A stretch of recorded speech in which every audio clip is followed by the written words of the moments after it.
Sehingga pada saat saya 2014 terpilih, gitu, alhamdulillah dengan Oh, suara langsung terpilih tuh, Bu? langsung terpilih saya dengan Wow. suara terbanyak dari seluruh partai pada saat itu, kita P3 nomor 1. Dan kalau dikatakan daerah saya daerahnya indah, banyak untuk pariwisata, ya betul Bener kan, sebetulnya. Bu, ya? Tetapi infrastrukturnya tidak mendukung. Infrastruktur Jadi, dasarnya bahkan kurang dasarnya mendukung. tidak ada. Bu, di antara masalah-masalah yang tadi udah Ibu sebutin, kan cukup banyak. Tentunya sarana prasarana pendidikan. Pendidikan tuh akar ya, Bu? Akar ya. Oh, menarik. Lalu sarana prasarana untuk fasilitas pelayanan kesehatan. Sementara sekarang Kementerian Kesehatan menyatakan membuat aturan bahwa satu dokter itu untuk 5.000 orang penduduk. Itunya pun laku karena UMKM itu masalahnya hanya satu sekarang. Kami bisa memproduksi, Bu, tapi tidak ada yang beli. Iya. Marketing kami itu harus dibantu gitu untuk memasarkan barang-barang kami. Saya seneng lihatnya dan P3 saya rasa beruntung punya kader seperti Bu Nur Hayati. Dan Ibu, saya pun beruntung berada di P3.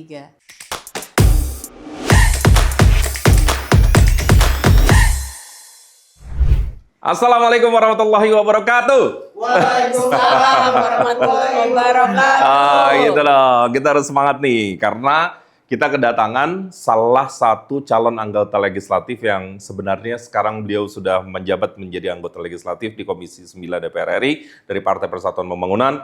Dan saya senang mengundang beliau ke sini karena beliau, sepengetahuan saya, benar-benar turun terus ke dapil. Dari sini kita bisa belajar, begitu ya, bahwa masyarakat itu memang harus terus dimanusiakan, ya, diajak agar kualitas politik kita, kualitas demokrasi kita ini terus berjalan, dan orientasinya nih kita berharap selalu naik kelas. Dari soal suka tidak suka berubah menjadi misalnya relevan tidak relevan. Karenanya kami terus mengundang caleg-caleg hebat dari Partai Persatuan Pembangunan. Hari ini telah hadir bersama saya Ibu Nur Hayati Effendi. Assalamualaikum, Bu. Waalaikumsalam warahmatullahi wabarakatuh. Damang. Alhamdulillah. Ini kenapa? Karena beliau ini di Jawa Barat 11. Ya. Jawa Barat Kota 11 Tasik, itu. Kabupaten Tasik, Kabupaten Garut. Wah, ini ciri-ciri ngerti dapil. Udah di luar kepala. Ya. Bu Nur Hayati, pertama-tama mewakili teman-teman redaksi kami ucapkan terima kasih ya di tengah padatnya aktivitas kampanye, aktivitas DPR, Ibu masih berkenan hadir. Dan mudah-mudahan ini memberikan pencerahan juga buat yang menonton gitu ya. Dan sekali lagi kami berharap sebenarnya podcast ini membantu khususnya teman-teman milenial, zilenial yang baru pernah memilih itu punya semacam pengetahuan yang cukup. Memilih orang itu harus secara rasional. Saya nggak bisa bilang salah memilih karena suka atau tidak suka, tetapi memilih dengan rasional menurut saya naik level. Karena negara kita jadi punya kesempatan, punya kualitas anggota legislatif yang mumpuni. Bu, sebagian dari kita tentu kenal Ibu, tapi sebagian yang lain mungkin belum, khususnya teman-teman di Dapil, mungkin ada sebagian yang belum kenal. Boleh saya minta tolong Ibu cerita portofolio Ibu apa, sebenarnya Ibu bergerak di bidang apa, mungkin hal-hal yang sifatnya penting untuk diketahui pemirsa kita. Silakan Bu Nur. Ya, terima kasih Mas Imam sudah mengundang saya ke podcast ini. Suatu kehormatan buat saya dan saya suka sekali. Dan mungkin pertama-tama saya menjadi anggota DPR RI itu tahun 2013 ya. Saya diminta untuk menjadi caleg dari DPR RI. DPR RI dari Jabar 11 dikarenakan apa? Karena saya adalah putri daerah. Saya lahir di Tasikmalaya, keluarga saya di Tasikmalaya, sehingga pada saat itu ada tawaran dari Ketua Umum Pak Surya Dharma Ali untuk menjadikan saya caleg.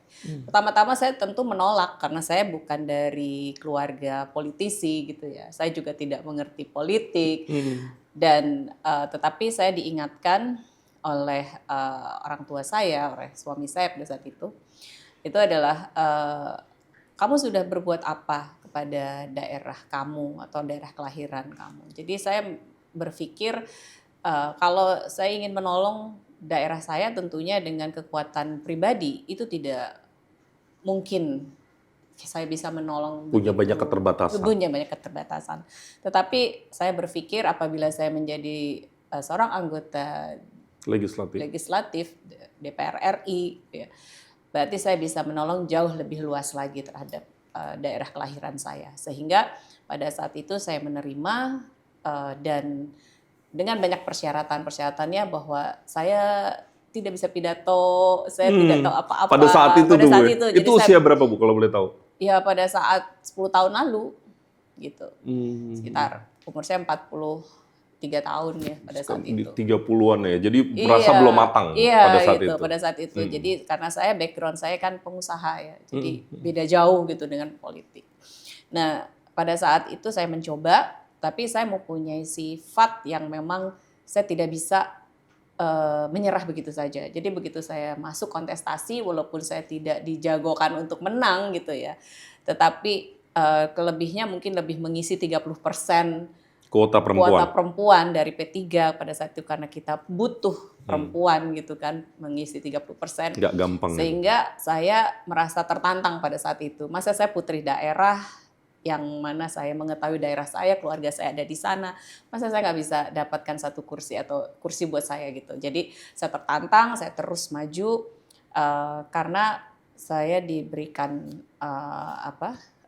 kisi-kisi bahwa kalau kita ingin menang itu kita harus dikenal oleh pemilihnya dan harus mengenal daerah pemilihannya.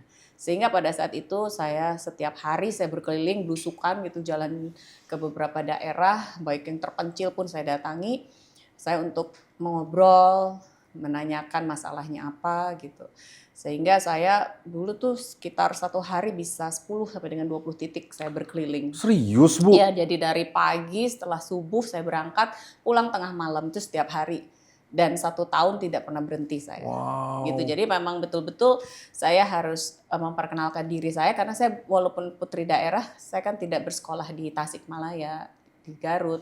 Saya besar di Bandung pada saat itu. Jadi betul-betul saya harus mengenal pemilihnya, saya datangi, saya belusukan dan mengenal daerah pemilihannya. Sehingga pada saat saya 2014 terpilih, gitu, alhamdulillah dengan suara. Oh, langsung terpilih tuh, Bu? Langsung terpilih saya dengan suara terbanyak dari seluruh partai pada saat itu, kita P3 nomor 1.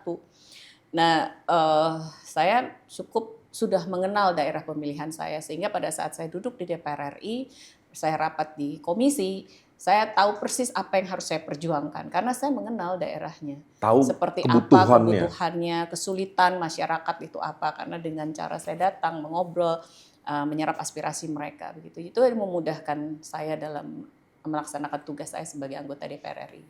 Jadi pelajarannya turun ke dapil itu Luar powerful biasa. ya, Bu? Ya, saya bisa waktu pada saat itu saya 2 kali sakit tifus.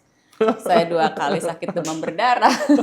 Iya, karena ya melelahkan ya. Iya, jadi satu tahun lebih lah saya turun itu. Jadi tidak mudah, tidak gampang gitu. Jadi kalau dikatakan bahwa popularitas itu adalah 50% daripada keberhasilan, itu betul.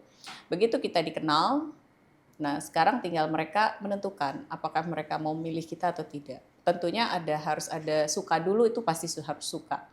Setelah suka, dia baru melihat kita lebih dalam lagi. Bagaimana kapabilitas kita sebagai caleg begitu. Nah, setelah itu mereka bisa menentukan apakah mereka mau memilih atau tidak. Ya. Jadi tetap harus disukai dulu. Popularitas, saya setuju, Bu. lalu disukai, habis itu mereka melihat capability kita. Setuju, Bu. Dan itu punya korelasi dengan biologis kita, Bu. Biologis otak manusia secara umum. Betul. Yang paling awal adalah pertama suka tidak suka tuh di otak bagian belakang, ya kan? Ya. Kemudian memang kalau sudah diterima baru diproses di bagian tengah soal relevan tidak relevan. Nah, biasanya pilihan di otak bagian paling depan. Iya, jadi kita itu punya kalkulasi. Harus melukai memori mereka pada saat kita bertemu. Jadi pada saat kita pulang, mereka tetap mengenal kita, mengenang kita. Ada kesan ya, Bu. Iya, jadi mereka tetap ingat pada kita gitu. Jadi memang harus melukai memori mereka pada saat pertemuan itu. Apalagi pertemuan pertama. Harus ada kesan, ada pesan yang bisa ditaruh. Bu, karena Ibu petahana, saya mau juga cerita dari Ibu soal apa achievement atau apa yang sudah Ibu raih selama Ibu menjabat 5 tahun setidaknya di belakang di Komisi 9. Mungkin teman-teman yang nonton perlu tahu apa yang sudah Ibu raih. Pada saat kita cerita dari 2014 atau Boleh, dari boleh. 2015 juga boleh. 2019? Boleh. 2014 saya di Komisi 5. Oke. Komisi 5 membidangi infrastruktur dan transportasi. Ya. Saya banyak program-program infrastruktur tentunya yang sudah saya berikan. Jadi ada BSPS, ada jembatan gantung, jalan antar dua desa, ISEU namanya, irigasi, dan rusunawa untuk membantu pesantren-pesantren, dan beberapa program-program lainnya. Gitu. Ada undang-undang yang pernah ditelurkan bersama, Bu? Oh banyak, ada undang-undang tentang jalan, undang-undang tentang, saya ini banyak mengikuti panja, gitu. Jadi selain undang-undang Panja jalan. tuh panitia kerja ya, Iya, Bu? panitia kerja. Nah, sedikit Bu, panja itu panitia kerja ngurusin apa, Bu? Ini kan banyak mungkin teman-teman nggak paham dia. Ya, RUU. Jadi kalau misalkan kita akan membuat RUU, tentunya kita dibentuk dulu panja. Oh, dan ada di panitianya situ- nih iya, untuk bikin RUU-nya iya, jadi. Iya betul. Ya tentang Oke. apa begitu. Dan saya juga ada beberapa kali pansus mengenai otonomi Papua dan pansus mengenai IKN untuk IKN, dan sekarang juga saya dipercaya untuk menjadi anggota pansus untuk paten. Oh, paten. Gitu. Ya, memang belum dibahas, belum ada, tapi sudah masuk nama. Paten tuh semacam ini ya, intellectual property Iya, betul, rights itu ya. Betul. Kalau otonomi Papua tuh termasuk pemekaran Papua yang kemarin jadi beberapa provinsi baru? Iya. Itu isinya ya? Iya. Oke. Nah, kalau yang Komisi 9, apa aja Bu achievement-nya? Komisi 9. Tadi kan Komisi 5. 5, ya. Dan kalau di Komisi 5 saya pada saat itu yang paling saya perjuangkan dari awal saya jadi anggota DPR itu adalah menjadikan Lanut Wiryadinata menjadi bandara komersial. Dan alhamdulillah itu setelah sekian puluh tahun daerah tidak berhasil melalui beberapa bupati, wali kota, itu alhamdulillah pada saat saya menjabat Komisi 5 itu bisa dalam 2 tahun itu keluar izin untuk bandara komersialnya. Jadi pada saat itu Lion Air masuk di Tasikmalaya, Wings Air, 1 hari 1 kali, dan sekarang juga sedang berhenti, tetapi Citylink sudah mau masuk. Dan kalau di 2019 awal saya menjadi wakil ketua Komisi 5. Jadi program-program yang tadi saya sebutkan itu sudah masuk juga lebih banyak di tahun 2019. Dan lalu saya menjadi Komisi 2 sekitar 1 tahun. Dan sekarang saya Komisi 9, sekarang sedang bergerak di dalam penurunan stunting. Oh, itu penting. Karena stunting di dapil saya itu cukup tinggi, di atas rata-rata nasional. Kabupaten Tasik adalah yang tertinggi, 27,2%. Kota Tasik sekitar 22, dan Kabupaten Garut juga sama. Jadi stunting masalah terdepan di dapil saya saat ini. Oke, sekarang kita masuk ke dapil karena Ibu udah pas ngomong kayak gitu. Jadi itu bisa sebesar itu Bu ya di sana Bu ya? Itu ya, masalahnya apa Bu? Faktornya faktor kemiskinan ekstrim kalau saya lihat. Kemiskinan ekstrim faktornya karena pengetahuan? Dikarenakan satu, kualitas pendidikan, ya. Yang kedua kualitas kesehatan yang kurang baik. Lalu yang ketiga banyaknya pengangguran. Gitu. Jadi Kota Tasik dan Garut adalah pengangguran terbukanya yang cukup tinggi gitu. Bu, ini saya awam Bu ya. Pasti Ibu punya informasi jauh lebih banyak, lebih memahami. Pasti helikopter view-nya lebih baik. Cuman nih logika saya doang. Kan di Jawa Barat itu secara umum ya, misalnya termasuk Tasikmalaya gitu. Di logika saya nih Bu, pasti kan lahannya subur. Hijau gitu ya. Hijau, ya kan? Nanam apa aja numbuh gitu ya. Nanam apa aja numbuh. Dan logika yang sederhana lagi, pasti pariwisata harusnya hidup. Karena ada bentang alam yang indah gitu. Nah, bentang alam yang indah seringkali investasi pariwisatanya harusnya biasanya nggak terlalu besar. Cukup infrastruktur sederhana biasanya jadi lokasi wisata baru gitu. Nah, Kemudian lahan protein, ya namanya juga tempatnya bagus, ya pasti kayak ayam pasti gampang tumbuh gitu ya, kambing atau sapi gitu kan. Tapi kok bisa stunting ya? Itu saya suka bingung Ya tuh, Bu. tadi dikarenakan indeks pendidikannya rendah, rata-rata lulus SD di sana, sehingga pengetahuan mengenai gizi, Gimana caranya nih anak bergizi, itunya ya yang mereka lalu nggak pola punya. asuh, pola didik yang tidak baik itu, Ah, dan pernikahan dini, pernikahan terlalu muda itu juga tinggi, hmm. itu sehingga banyak yang anak-anak itu lahir stunting atau pada saat lahir tidak stunting tetapi dibesarkan dia stunting gitu. Karena tadi banyak pernikahan terlalu muda, lalu orang yang sudah terlalu tua juga melahirkan gitu ya. Karena stunting itu bukan hanya faktor makanan saja, faktor gizi, tetapi banyak faktornya. Jadi ada yang spesifik yaitu mengenai kesehatan, mungkin dia pada saat lahir dia punya penyakit bawaan gitu. Atau karena kurang gizi ya. Tetapi ada juga yang lebih besar itu adalah faktor sensitifnya. Jadi 70% daripada penyebab stunting itu adalah dari faktor sensitifnya, yaitu kebersihan lingkungan, kebersihan rumah, sanitasi, tidak adanya air bersih, banyaknya sampah gitu. Jadi artinya kekumuhan. Dan kalau kita lihat bahwa kalau di daerah kekumuhan tentunya di daerah yang kemiskinan ekstrimnya tinggi. Nah, sehingga masalah-masalah inilah yang harus dibenahi sebetulnya di dapil saya. Makanya Bu cocok ya di Komisi 9. Komisi 9, pada Komisi 5 juga Semuanya cocok. sangat diperlukan oleh daerah saya karena membutuhkan air bersih, membutuhkan sanitasi yang baik, lingkungan yang baik, rumah layak huni gitu. Dan ODF di dapil saya juga ODF belum itu apa, Bu? 100% yang untuk toilet yang ada septic tanknya. Oke. Ya, jadi belum semua rumah mendapatkan Septic tank yang layak, iya, yang sehat. tidak mendapatkan toilet gitu. Jadi belum semua rumah punya toilet. Masih juga ada yang di helikopter ya di di luar, Empang, di di sungai. empang di luar gitu. Jadi ya daerah-daerah hal-hal inilah yang harus saya terus perjuangkan sebetulnya di dapil saya.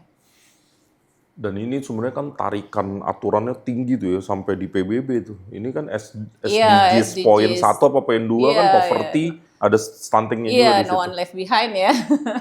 Wah, Jadi nggak boleh ada yang yang tertinggal sebetulnya. Tapi itulah ironinya di negara kita. Dan kalau dikatakan daerah saya daerahnya indah, banyak untuk pariwisata, ya betul. Bener kan sebetulnya. Bu ya? Tetapi infrastrukturnya tidak mendukung.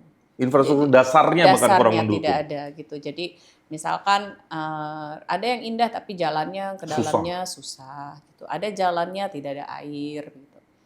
Jadi ya bagaimana investor mau masuk ke daerah yang seperti itu, infrastruktur dasarnya saja belum siap gitu. Dan itu biasanya harusnya government spending kalau infrastruktur dasar. dasar. Jadi saya pada saat di Komisi 5 saya pernah menyampaikan kepada Kementerian PUPR bahwa kita ini fokusnya di infrastruktur akan mengembangkan apa. Kalau ingin mengembangkan sumber daya alamnya, tentu infrastruktur itu harus dibangun menuju ke tempat-tempat pariwisata. Dan kalau ingin pertanian, tentunya infrastruktur untuk logistik pertanian yang harus didahulukan. Atau energi kah atau apa, karena setiap daerah kan berbeda-beda. Gitu. Nah, ini adalah yang harus dikembangkan di perencanaan nasionalnya gitu. Bahwa Indonesia ini visi misinya apa sih gitu. Apa yang akan dicapai di depan itu. Gitu. Karena kalau hanya membangun jalan saja tapi tidak menimbulkan efek positifnya gitu ya, efek baliknya, itu hanya menjadi infrastruktur yang tidak menghasilkan apa-apa. Bu, saya mau masuk kayak gini, Bu. Kan pasti masalah banyak ya. Stunting salah satunya, berarti kan ada logikanya nanti mungkin pendidikannya bermasalah, kesehatan yang Ya, karena bermasalah, sarana prasarananya sarannya yang terbatas. terbatas, lalu keduanya juga guru yang terbatas, lalu kualitas gurunya, Oke. kan begitu. Ujungnya ke tenaga kerjaan juga biasanya kerja mudah Iya, tuh juga sulit ya, Bu iya, ya? gitu. Nah, lalu kalau kesehatan juga karena infrastrukturnya dasarnya tidak baik, sehingga orang malas kan pergi ke pelayanan kesehatan. Saya tuh Dokter bersemangat, kurang, eh, tempat tidur kurang begitu di sana. Apabila ada orang sakit juga tidak bisa terlayani dengan baik. Bu, ini saya nanya karena saya ngerasa Ibu benar-benar ngerti, makanya saya nanya ini. Kalau dari beragam masalah itu, Bu, kira-kira yang prioritas dan menurut Ibu ini jangan-jangan memang akar masalahnya di sini, kalau ini dibenerin, ini perlahan sebenarnya yang lain juga akan sembuh. Iya. Kira-kira apa, Bu, di antara masalah-masalah yang tadi udah Ibu sebutin? Kan cukup banyak. Tentunya sarana prasarana pendidikan, Pendidikan tuh akarnya, Bu. akar ya. Oh, Lalu menarik. sarana prasarana untuk fasilitas pelayanan kesehatan. Itu yang betul-betul harus Prioritas ya, ada di depan tuh ya. diprioritaskan, ya. Jadi seperti Kementerian Kesehatan sudah membuat perencanaan adanya integrasi layanan primer. Jadi artinya dari RSUD, puskesmas, pustu, posyandu sampai dengan ke dusun itu harus ada pelayanan kesehatan. Nah, inilah yang memang harus segera dicapai dikarenakan sekarang itu masalahnya lagi banyak swasta yang membangun klinik-klinik pratama yang mendekati desa-desa, lebih mendekat daripada puskesmasnya sendiri. Tetapi masalah keduanya adalah masalah BPJS-nya, BPJS kesehatannya. Jadi karena selama ini BPJS kesehatan kan adanya di puskesmas. Nah, untuk bisa dipindahkan ke fasilitas pratama yang swasta, itu ada prosesnya yang agak sulit gitu. Sehingga masyarakat biasanya tetap harus ke puskesmas, mengantri lama, panjang, dan dokter juga biasanya di puskesmas itu mungkin hanya ada 1 atau 2. Sementara sekarang Kementerian Kesehatan menyatakan membuat aturan bahwa 1 dokter itu untuk 5.000 orang penduduk gitu. Jadi kalau misalkan di Datu Kecamatan 26.000 harus ada 5 dokter di puskesmas itu, dan itu sulit. Tidak semua puskesmas bisa mengadakan 5 dokter itu. Nah, dengan adanya klinik-klinik swasta sebetulnya itu bisa membantu. Nah, cuma ya itu dia nanti masalah-masalah ini yang harus kita beresi terus. Nih teman-teman, saya sih termasuk orang yang mengendorse ya teman-teman untuk memilih Bu Nur Hayati karena terasa betul beliau paham apa yang jadi masalah dan paham ini harusnya diapain gitu. Jadi buat teman-teman yang mungkin belum menentukan pilihan, nggak ada salahnya kita berikan lagi kepercayaan Bu Nur Hayati di dapil beliau dan mudah-mudahan beliau bisa memperjuangkan beberapa hal. Bu, di konteks yang baru saya sampaikan, di part 5 tahun ke depan, apa yang menjadi mission Ibu? Ya, tentu kan Ibu di periode sebelumnya mungkin punya mission, tentu sebagiannya accomplished, sebagiannya unfinished, tapi next 5 years atau 5 tahun selanjutnya, kalau Ibu lagi turun ke dapil, Ibu cerita apa ke saudara-saudara kita di dapil? Apa yang Ibu tawarkan kalau term selanjutnya memang Ibu akan insya Allah masih berada di Senayan? Ya, saya akan tetap bekerja dengan lebih baik dan lebih baik lagi ke depannya. Artinya saya bisa mendengar aspirasi masyarakat dan memperjuangkan aspirasi tersebut dimanapun komisi saya berada. Karena kalau saya tawarkan nanti infrastruktur, taunya saya bukan di Komisi 5, kan sulit begitu ya. Kalau saya tawarkan kesehatan, kalau saya nanti tidak di Komisi 9 kan juga sulit. Jadi saya akan bekerja sesuai dengan tupoksi saya sebagai anggota DPR RI, tapi tentunya saya sudah paham betul apa yang diinginkan oleh masyarakat, dan terutama yang sekarang masyarakat butuhkan adalah adanya lapangan pekerjaan yang lebih banyak, lebih baik, terutama untuk para Gen Z, milenial yang sekarang sudah pada lulus sekolah kan. Nah, pengangguran tertinggi di dapil saya itu berada di posisi pendidikan S1. Jadi gitu. Terdidik ya? Iya, karena apa? Sumatera Barat. Karena lapangan pekerjaannya itu sangat sedikit sekali yang untuk S1. S1. Iya, sehingga itu pengangguran terbanyaknya sekarang adalah di S1. Oke. Gitu. Nah, ini adalah yang harus dipikirkan bagaimana investor mau masuk ke dapil saya sehingga bisa membuka lapangan pekerjaan baiknya bagi yang lulusan-lulusan universitas ini sehingga dia tidak keluar dari daerah begitu ya sehingga dia bisa membangun daerah. Nah, ini adalah yang harus dipikirkan oleh pemerintah ke depan. Kalau entrepreneurship masih sulit ya? Iya, saya juga ada beberapa program bekerja sama dengan Kementerian Tenaga Kerja, BP2MI juga untuk tenaga migran. Saya sering dengan Gen Z dan milenial ini membuat pelatihan-pelatihan soft skill maupun hard skill. Jadi kami membuat pelatihan mengenai digital marketing. Lalu kita juga barista.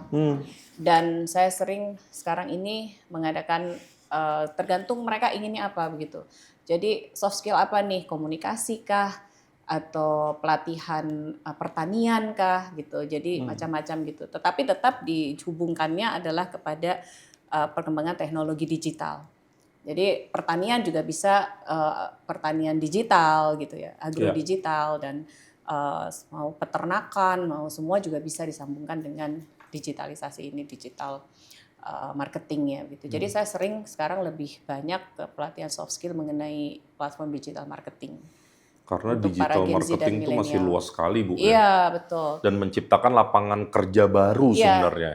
Dia tidak perlu mempunyai modal, tidak perlu membuat barang, tidak perlu menstok barang gitu, tapi dia juga bisa membantu para UMKM yang sudah ada gitu. Sehingga dia bisa memilih produk-produk apa saja yang dia bisa pasarkan. Dianya dapat uang, UMKM-nya pun laku karena UMKM itu masalahnya hanya satu sekarang. Kami bisa memproduksi, Bu, tapi tidak ada yang beli.